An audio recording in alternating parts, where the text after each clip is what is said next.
sem nenhuma intenção de largar o cigarro, mas queriam apenas não morrer disso, mas queriam manter o hábito e achavam que eles poderiam criar um produto, como de fato criaram, que desse o mesmo prazer, o mesmo reforço positivo do cigarro, mas sem causar as doenças associadas ao cigarro. Eles criaram, então, a JUUL em 2010, mas o que marcou a história dessa empresa é que eles conseguiram fazer o que a indústria do cigarro nunca tinha conseguido fazer, que foi um dispositivo eletrônico, mas que, ao mesmo tempo, conseguisse disponibilizar de forma aerosolizada a nicotina numa grande quantidade. Porque até então o que a gente tinha de vape, a primeira, a segunda geração, eram sais de nicotina que a gente chama de freebase. E eles causavam grande irritação ao ser inalados. E o que eles fizeram? Eles desenvolveram um novo sal, o Nic Salt, que eles conseguiam saturar o máximo de nicotina, esse líquido, e a pessoa conseguia ter acesso a muito mais nicotina do que os dispositivos anteriores. Isso foi um sucesso total, porque as pessoas que fumavam viam que o vape era bacana, mas não dava o mesmo prazer que o cigarro, e agora sim eles tinham a mesma sensação de que quando fumavam. E em 2018, vendo o potencial dessa empresa, a Altria, que é a que detém, por exemplo, a Philip Morris e um monte de outras marcas americanas de cigarro, investiu nessa empresa e tornou ela uma das startups unicórnio, do lado da Uber, do lado acho que da Amazon, se já não é o Unicórnio Plus, mas empresas como a SpaceX e tudo mais. Então, estava nesse patamar. Então, explodiu de vender. 70% das vendas de vape nessa época eram da JUUL, que é o que a gente vê ali, que é o pendrive, né? Que agora, gente, não está mais na moda esse pendrive, até porque a empresa praticamente faliu, mas era a sensação do momento entre os jovens e os adolescentes, porque muito fácil de esconder, se passava por um pendrive, e isso virou uma epidemia nos Estados Unidos. E provavelmente foi aí que a gente viu o problema começar a aparecer e chegar em todos os lugares do mundo. O marketing foi direcionado 100% para o público jovem, criança e adolescente, sem nenhuma dúvida, comprovado já por processo judicial. Eles contrataram pessoas que eram responsáveis por marketing de produtos de luxo, por exemplo, transformar a vodka, que era só vodka, no Absolute, que virou uma sensação de glamouroso, enfim, coisa que nunca tinha acontecido com uma vodka no mundo. Então, foi esse tipo de investimento em marketing para tornar um item de luxo, mas acessível para criança e adolescente, com toda aquela identidade visual que vocês conseguem enxergar ali em alguns folders da época, com uma divulgação maciça em cima de rede social. Então, hoje eles responderam um processo gigantesco, enfim, vários estados americanos entraram contra e a JUUL praticamente faliu mesmo. Mas, antes disso, eles patentearam o Nic Salt e a gente agora tem outras gerações de vape baseado nisso. E desde então, essas empresas que vocês viram no caminho perderam um pouco do seu propósito, o inimigo em comum era o tabaco, mas agora virou um aliado, e a gente ficou com o quê? Com os fumantes que foram recorrer ao cigarro eletrônico e que muitos conseguem parar de fumar e que chegam no nosso consultório e perguntam: isso é pior que cigarro ou é menos? Isso está me ajudando a parar de fumar. E aí veio os estudos, como devia ser, né? Porque, afinal de contas, o negócio está no mercado como um produto recreativo. E qual que é o papel dele para parar de fumar? Então, é o que a gente vai ver agora.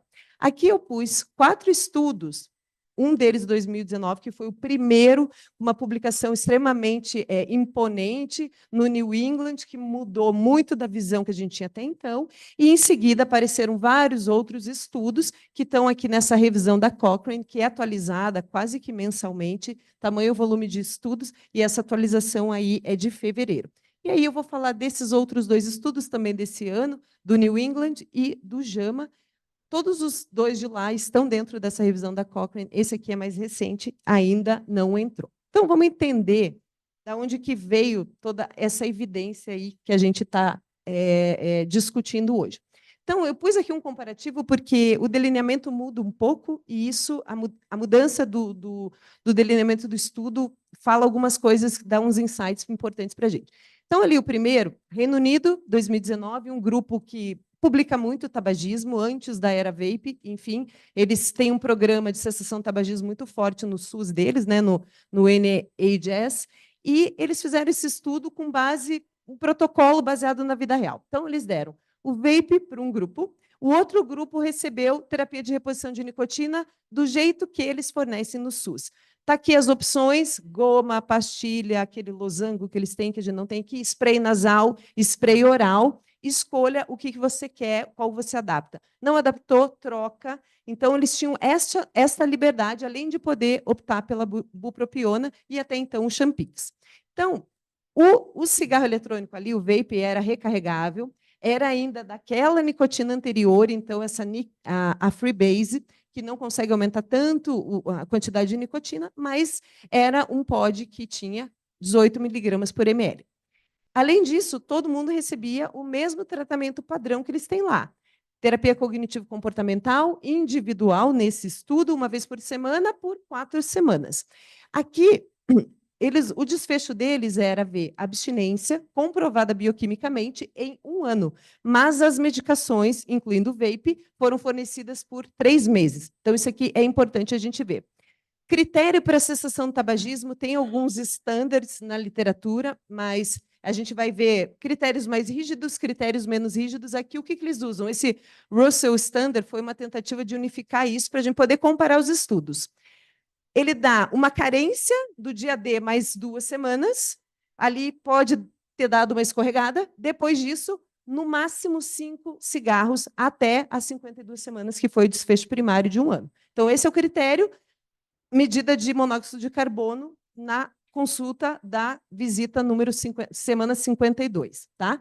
Menor do que 8 partículas por milhões, considerado abstinente.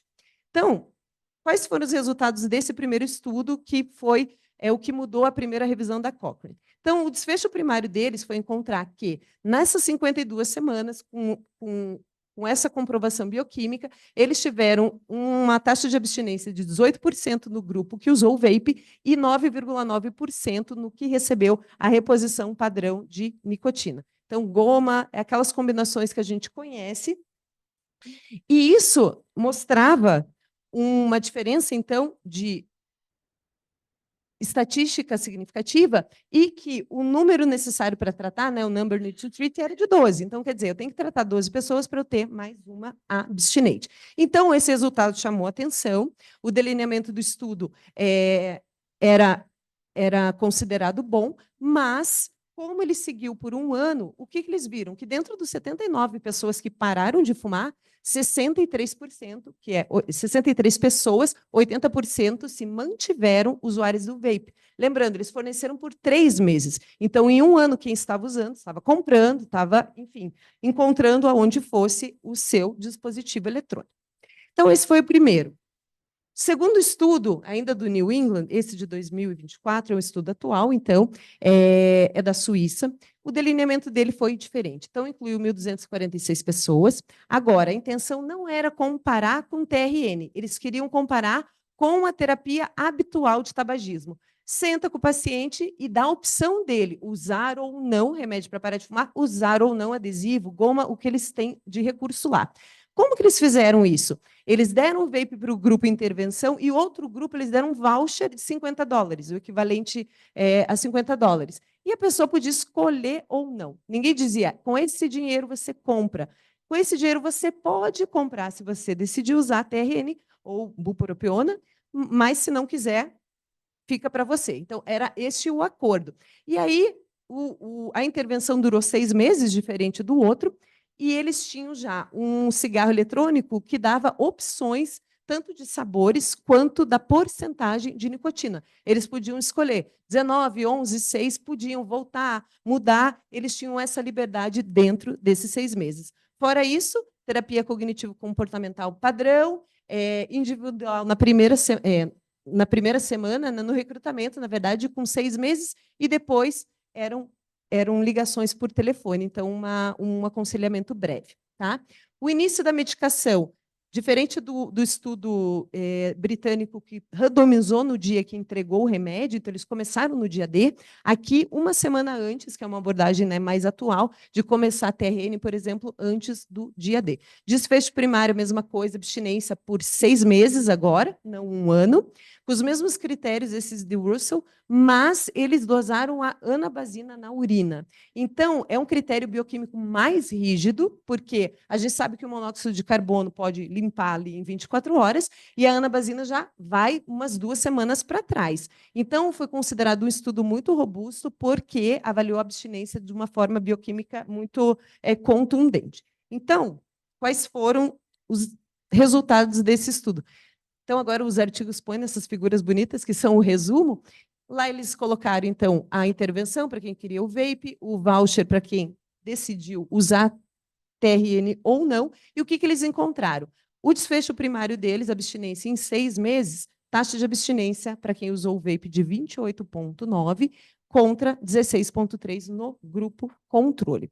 Ainda, eles, depois nesses mesmos 6 meses, eles perguntaram e viram abstinência ao tabaco, mas também viram abstinência à nicotina. E aí a coisa muda. Então, em vez de eu ter um grupo controle com aquele mesmo índice lá, a gente tem 20% só das pessoas que estão sem tabaco e sem o vape. E no grupo controle, 33,7%. Ainda uma coisa que preocupa muito a gente, que é a segurança desses dispositivos, eles viram isso, claro, no intervalo de tempo do estudo, então de 6 meses, e viram que efeitos adversos sérios, graves, não foram diferentes, né? Estatisticamente não foram superiores, já os leves tiveram um aumento no grupo intervenção, então no grupo que usou o vape. Então, aqui, o resultado, né, o desfecho primário ali em cima, mais uma vez, com as mesmas taxas, né, só para mostrar para vocês, então, que ele conseguiu a diferença absoluta na porcentagem foi de 12,6, então, se a gente dividir isso por 1, dá o number need to treat, que foi 8. Então, tudo que é abaixo de 10, a gente já olha, poxa vida, é um número bom, né? A gente trata 8 pessoas, uma para de fumar. E ali eles colocaram ainda outros critérios de abstinência, menos rígidos do que o primeiro, que era essa dosagem bioquímica da anabasina, mas para comparar com outros estudos, né? E aqui nessa tabela a gente tem as pessoas que conseguiram parar de fumar, que ficaram abstinentes só do tabaco. Agora, a pergunta foi, né, aqui não era o critério bioquímico, era: seu João, estou ligando no telefone, seu João, nos últimos 7 dias, o senhor fumou ou usou o seu adesivo ou gomo que o senhor escolheu? E ele vai responder sim ou não. O adesivo, na verdade, a pergunta era 24 horas antes e o vape 7 dias antes. Não, não usei. Então, era simplesmente o relato dele, por isso que as porcentagens mudam. Mas por que eu pus essa tabela aqui? Para a gente ver quem ficou realmente abstinente da nicotina, né? É aquele valor lá, 33%, relatando isso, que não estava usando nem o vape e nem cigarro, e no grupo intervenção, 20%. Então, esse estudo teve um impacto muito grande. Por quê? Porque o desfecho era rígido em relação a bater o martelo que a pessoa estava abstinente, e vocês vão ver o impacto dele dentro da revisão da Cochrane. Esse estudo do JAMA, agora é mais recente, não entrou nessa revisão, e aí o que faltava? Já estamos vendo que é superior à TRN e à vareniclina. Então, vamos para essa comparação. Foi um estudo da China, eles compararam vape com vareniclina e com goma. Então, a TRN aqui foi goma, só goma, sem adesivo. E a diferença foi que esse vape já é um vape de terceira geração, já é com o sal de nicotina, permitindo doses muito maiores, que são as doses que a gente está vendo hoje no consultório. Ah, eu uso pod com 50 miligramas, com 30 miligramas de nicotina. Então, era isso. Eles usavam uma dose fixa que eles não podiam escolher, 2 semanas usando de 30 e o restante 50 miligramas por ml. Mais uma vez, como naquele primeiro estudo, forneceram medicação apenas por 3 meses. Depois, se quer continuar usando, a pessoa ia adquirir. Também teve terapia cognitivo-comportamental, abordagem mínima, através de um chat. Não tinha um profissional modulando a reunião, era aquela galera discutindo, trocando experiência, era este o suporte mínimo que eles ofereceram. A medicação foi iniciada 2 semanas antes e o desfecho primário, abstinência em 6 meses, assim como anterior, mas aqui por medida do monóxido de carbono. Tá? O objetivo do estudo era detectar a superioridade do vape em cima da TRN, coisa que os outros estudos também fizeram, mas a não inferioridade à vareniclina. Então, esse foi o detalhe. Só que esse estudo, o recrutamento dele foi de 2021 até 2022, se não me engano. Eles tiveram várias intercorrências ali no caminho. Eles tiveram pandemia, eles tiveram Champix saindo da farmácia e tiveram o boom de Evale e tudo dessas notícias do vape, que gerou uma saída de pacientes de todos os grupos. Então, eles cogitam que eles tiveram mais ou menos em torno de 15% de desistência no grupo de vape quando começou essas notícias da Evale, mas também, mais ou menos, por coincidência ou não, uns 15% de desistência com a saída do Champix. Então, foi um problema ali que teve de limitação do estudo, mas ainda assim estamos com a sua publicação no JAMA, então eles acreditaram que continuaram com grupos comparáveis. E aí, vamos dar uma olhada nesse resultado, né, nesse desfecho maior, eu vou só ampliar esse gráfico.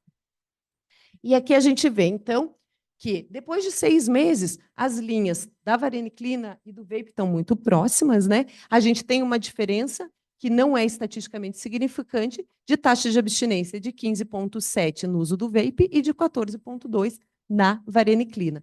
Na TRN, 8,8, lembrando que foi só goma, não foi combinação goma-adesivo, não era permitido que as pessoas utilizassem. Tá? Então, ele conseguiu comprovar as suposições e hipóteses que ele tinha levantado, de superioridade em cima da goma e não inferioridade na vareniclina.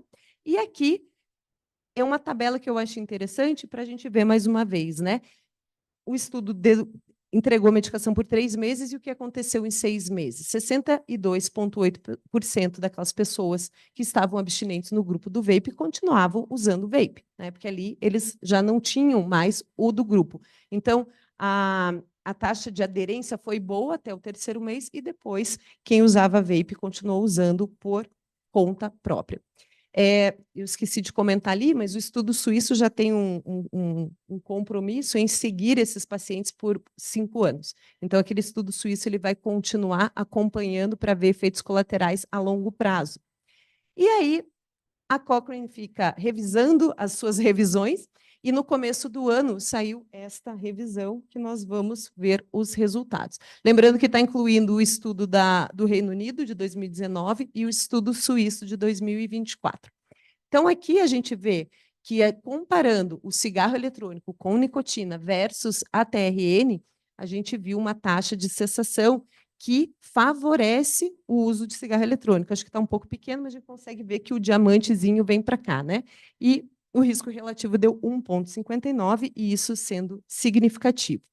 Outras revisões que eles fizeram foi sobre os efeitos adversos, mas lembrando, são estudos de 6 meses a 1 ano, então o que a gente sabe são os eventos adversos desse período. Aqui a gente tem um risco equivalente, vape versus TRN, então com um risco relativo de 1,06, né, que passa pelo 1, então não foi significativo.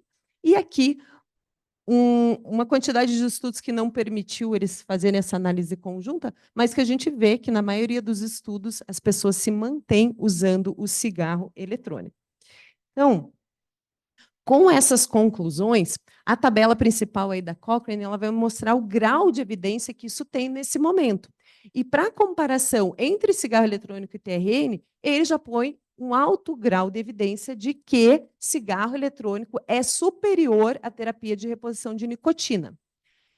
Há efeitos adversos e eventos adversos graves, a gente tem um grau moderado abaixo, porque os estudos são heterogêneos ou a quantidade dos estudos foi pequena. Agora, comparando cigarro eletrônico com nicotina versus o sem nicotina, a gente tem só um grau de evidência moderado para essa avaliação, para essa comparação. E aquele último estudo, né, o estudo suíço, que comparou cigarro eletrônico com a intervenção padrão, então, terapia cognitivo-comportamental, que a gente não sabe se a pessoa optou ou não pela TRN, aqui ainda o grau de evidência é baixo. Então, resumo da história. acho que está ficando cada vez mais claro, querendo a gente engolir ou não, de que cigarro eletrônico, sim, ajuda essas pessoas a pararem de fumar, quando comparados com a nossa terapia de reposição da nicotina.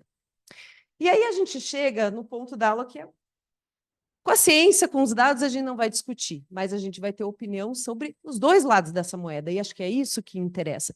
Porque, independente de a gente ficar aqui tentando negar a evidência científica, que vai ficando mais clara, a gente tem que lembrar que é uma moeda só, e, de um lado, eu tenho um novo produto derivado do tabaco, que não é queimado, mas é nicotina pura, uma nova geração que pode se tornar dependente de nicotina, e a gente está falando de jovens que não tinham interesse nenhum em cigarro há muito tempo e que, de repente, despertam por um novo interesse.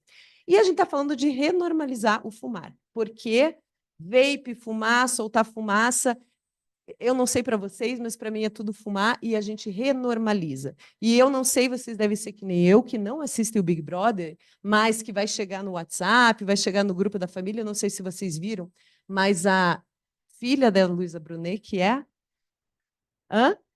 Yasmin Brunet era usuária de vape, entrou no Big Brother por razões óbvias de ser proibido no Brasil. Eles podem fumar cigarro, mas não podem fumar vape. E ela entrou em franca crise de abstinência. E ela falou abertamente: eu, se eu não tiver acesso ao meu vape, eu vou fumar cigarro normal. Não sei se aconteceu ou não, Jorge, você pode me dizer. Mas provavelmente sim, porque ela vai ficar confinada e a abstinência grita. E eu já vi isso no consultório, a gente pode trocar essa ideia. Adolescentes que compram seus vapes, dividem com seus amigos, comprando no cartão do seu pai e de sua mãe, escondido ou com a condescendência deles, não sei, mas não são dispositivos baratos. E se faltar o dinheiro, né? O que eu vou recorrer? Então, é essa dúvida que a gente fica, e já tem estudo mostrando que adolescentes que são dependentes do vape, quando se tornam tabagistas, são tabagistas mais difíceis de tratar, né? Tem um grau de dependência maior. E os riscos de longo prazo, os riscos de eventos adversos, enfim, de longo prazo, a gente ainda não conhece. Então, esse é o nosso lado, o nosso dark side of the moon, mas, do outro lado, a gente tem uma nova opção de tratamento eficaz para o tabagismo, que a gente ficou muito tempo aí às cegas e tendo o que a gente tem, a gente sabe que a gente consegue sair de 3% de taxa de sucesso com a pessoa tentando sozinha e ir lá para os 15%, com todo o suporte e tudo mais. Talvez a chance de acabar com os produtos de combustão, eu não sei se eu sou meio poliana, mas eu acho que eu não sou nem um pouco, mas se isso acontecer, não é porque a indústria é super legal, super gente boa, mas o governo tem muita intenção de parar de gastar tanto dinheiro com cigarro comum, e eles vão ganhar dinheiro com cigarro eletrônico, porque é mais caro, e, enfim, e podem ainda sair com essa aura de, puxa, achamos uma coisa que não mata os nossos próprios clientes, né? Então, não sei se isso é possível de acontecer, mas existe uma chance, e seria uma arma para a redução drástica da maior causa de doença evitável no mundo, ajudar essas pessoas. E daí a gente entra no conceito de redução de danos, que a indústria adora explorar e que a gente pode falar um pouquinho. Eu pus o meu cronômetro e daí fechou, eu não consigo ver quanto tempo foi, 25 minutos. O que eu pus aqui para vocês?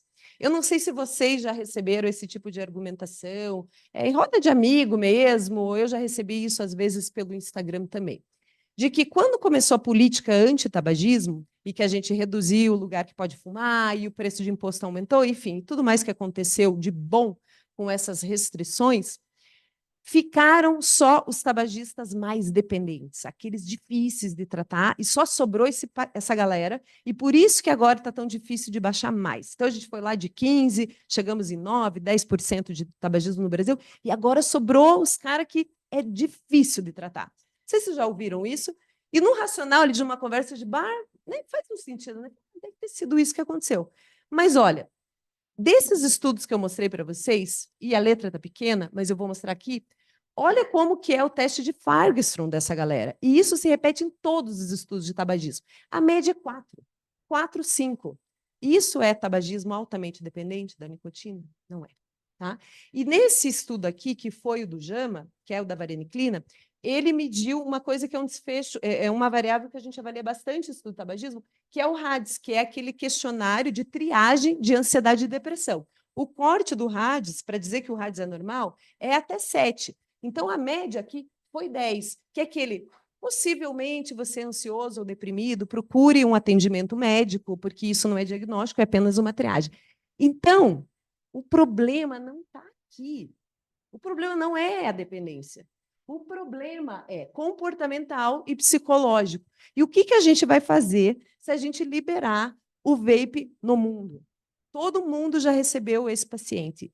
Eu fumava, doutora, e eu parei tranquilo com o vape. Agora eu fumo o dia inteiro. Antes eu descia, antes eu esperava o meu chefe autorizar, antes eu esperava dar uma pausa, e disse, agora eu fumo em qualquer lugar. E aí você para e você faz as contas e o cara está com 50 miligramas num pod que ele usa em 3 dias, está fumando praticamente 9 carteiras, o equivalente a 9 carteiras de cigarro, e você pensa, o que eu faço? Colo 4 adesivos de 21, o que eu vou fazer? Não tem diretriz para isso por enquanto.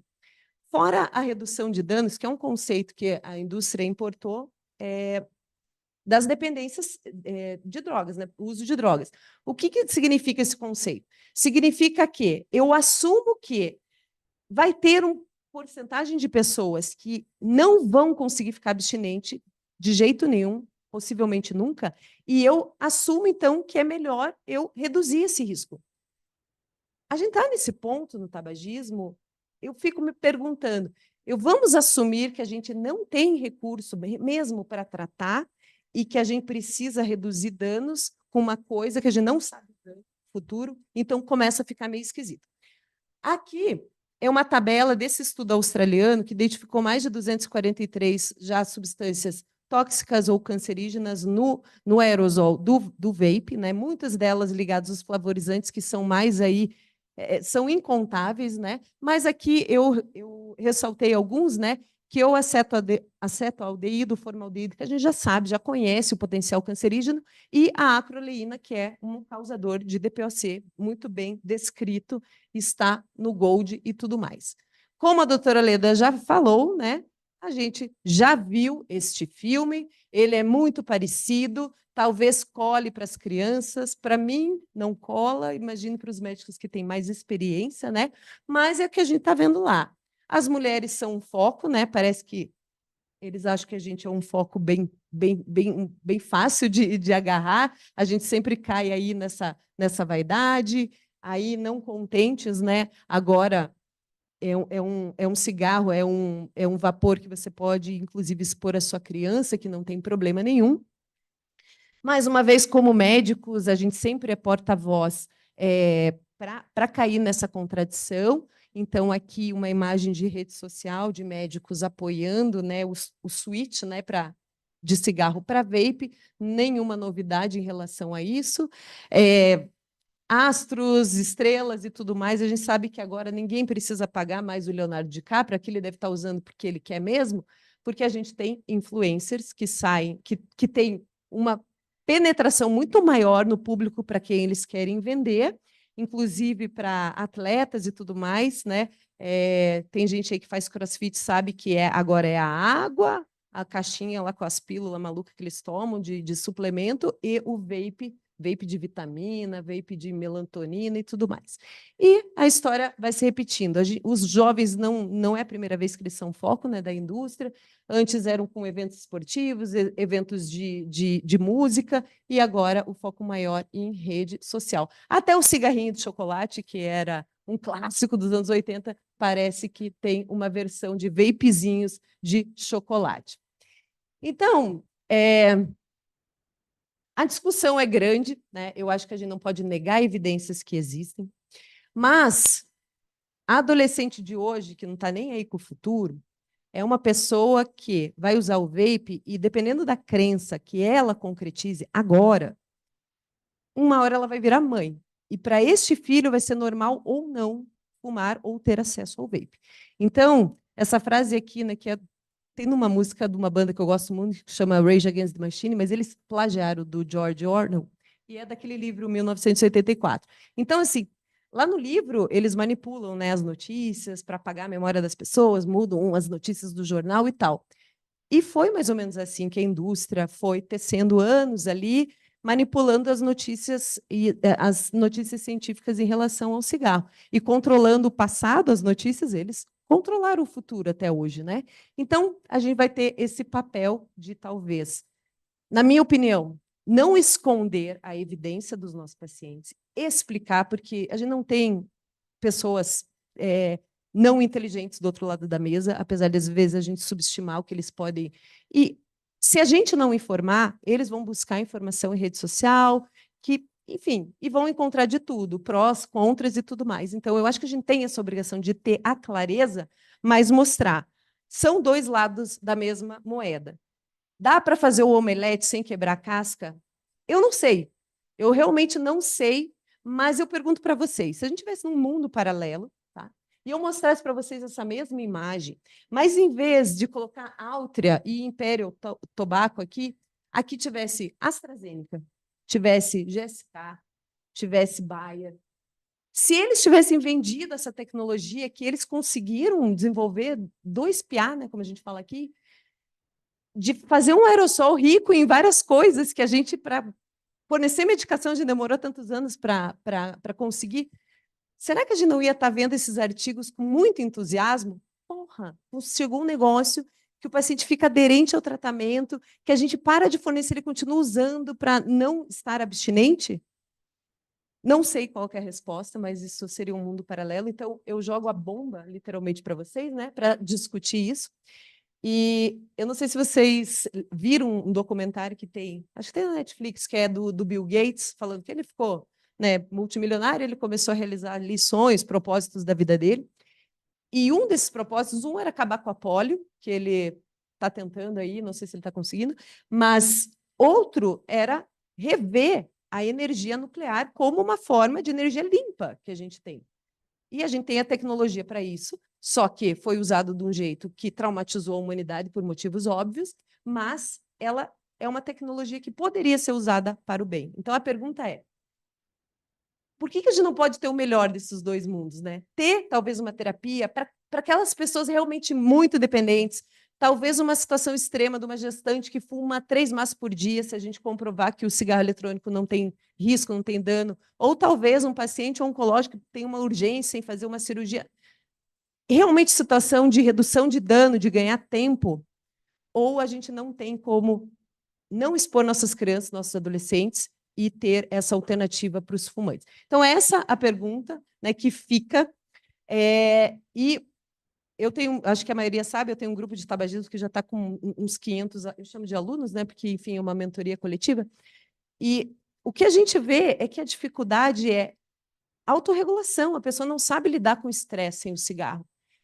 E eu fico com medo do meu filho, que tem 5 anos hoje, quando ele tiver 10, 12, e se ele tiver um vape, como que ele vai aprender a lidar com os problemas, sendo que ele tem uma fonte imediata de dopamina na mão dele, né? Muito acessível. Então, esse é o principal. Então, eu não preciso que surja um estudo que fale que a nicotina derrete o cérebro do adolescente, porque eu sei que ele vai ter uma dificuldade monstruosa de se autorregular, porque ele vai ter uma enxurrada de dopamina na cabeça dele com 2, 3 baforadas do vape. Então, gente, fica essa mensagem, essa reflexão e obrigada. Acho que eu passei um pouquinho do tempo.